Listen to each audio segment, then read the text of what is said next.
जैसा कि आपको जानकारी है कि कुछ दिन पहले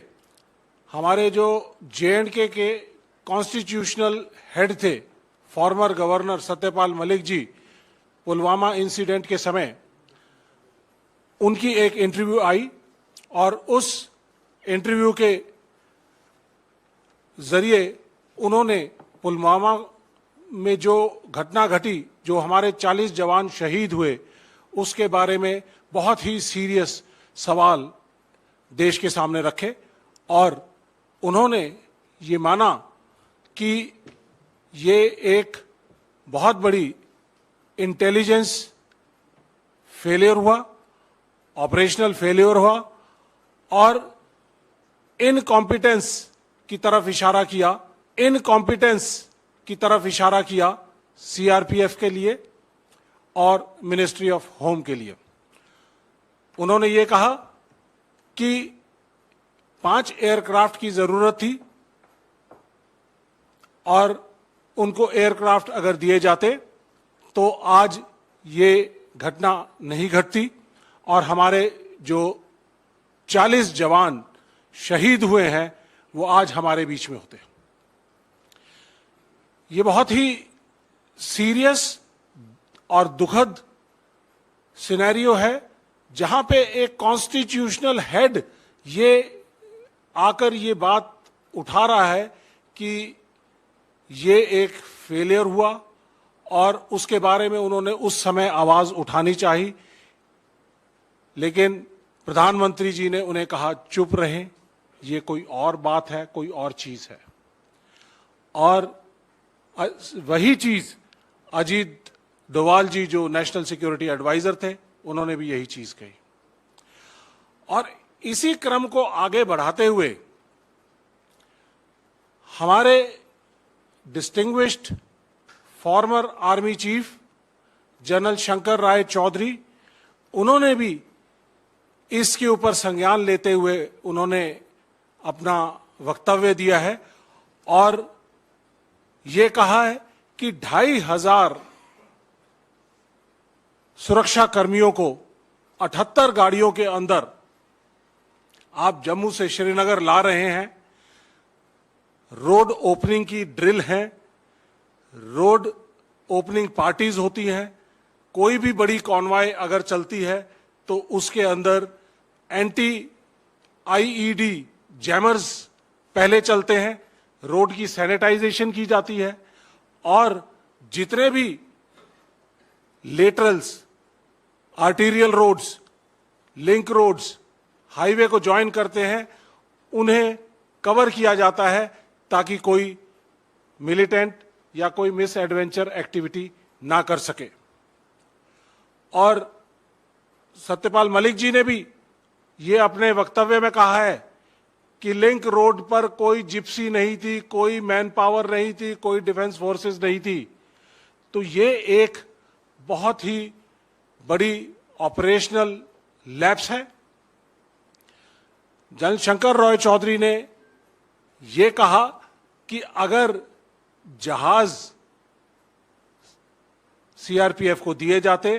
तो आज ये दुर्घटना नहीं घटती। इसके अलावा इंटेलिजेंस की जो इनपुट्स पिछले कुछ 1 महीने से 2 जनवरी से लेके और 13 फरवरी तक लगातार आ रही थी कि कोई भी मिलिटेंट एक्टिविटी हो सकती है, वारदात हो सकती है, सॉफ्ट टारगेट हैं कॉन्वॉयज, उनके ऊपर मिलिटेंट एक्टिविटी हो सकती है, अटैक हो सकता है, एम्बुश हो सकता है, उसके बावजूद उसके ऊपर कोई एक्शन नहीं लिया गया। इसके अलावा सत्यपाल मलिक जी ने भी कहा और उसको रीइंफोर्स किया जनरल शंकर राय चौधरी जी ने कि 300 किलो आरडीएक्स अगर एक गाड़ी के अंदर 10 से 12 दिन वहां पर घूम रहा है तो इसका मतलब ये बहुत बड़ी एक साजिश थी और एक बहुत बड़ी इंटेलिजेंस और सिक्योरिटी फेलियर था। हम लोगों ने उस इलाके में काम किया है अगर 10-15 किलो आरडीएक्स भी आसपास कहीं पता चलता है कि किसी इलाके के अंदर है, तो पूरी की पूरी सिक्योरिटी फोर्सेस अलर्ट हो जाती हैं और उस एक्सप्लोसिव को और उसके सोर्स को ढूंढने की कोशिश करती हैं और निष्क्रिय करने की कोशिश करती हैं। लेकिन मुझे अचरज है इस बात का कि 300 किलो आरडीएक्स 10 से 12 दिन तक एक गाड़ी के अंदर घूम रहा है और सिक्योरिटी फोर्सेस को या इंटेलिजेंस नेटवर्क को ये जानकारी नहीं हुई। और जो अगर ये जानकारी, पुख्ता जानकारी अगर आगे पास की जाती और इनको मिलिटेंट्स को अगर पकड़ा जाता, तो आज ये सभी शहीद जवान हमारे बीच होते।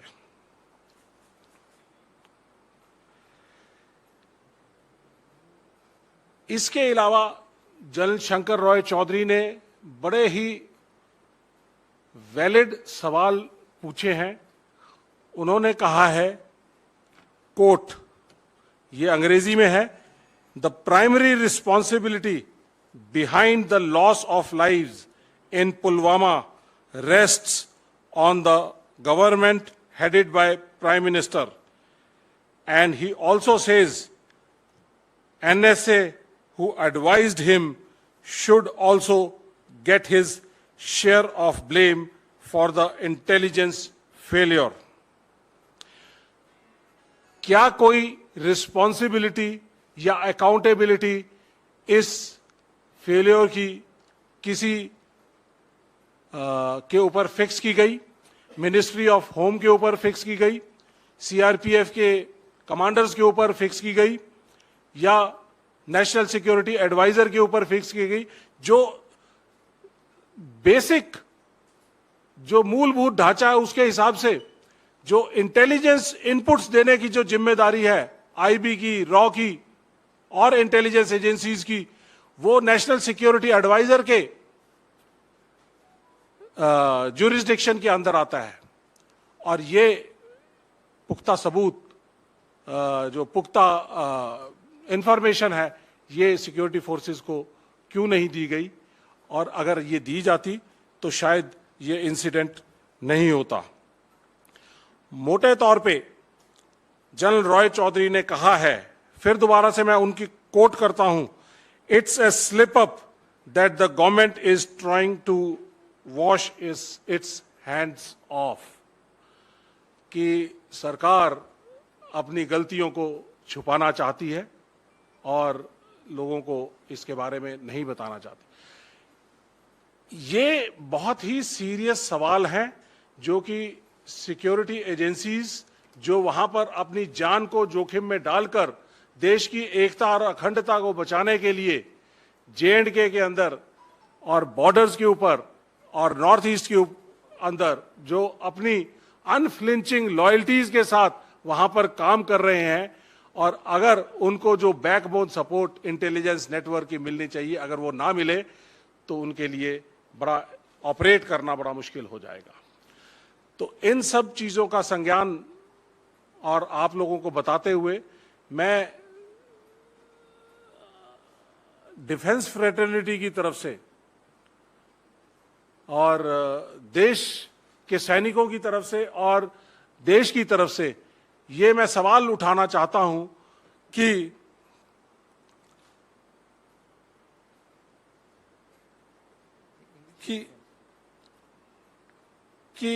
ये how this attack took place, nation wants to know that why and how this attack took place, why and how there was an intelligence failure, why and how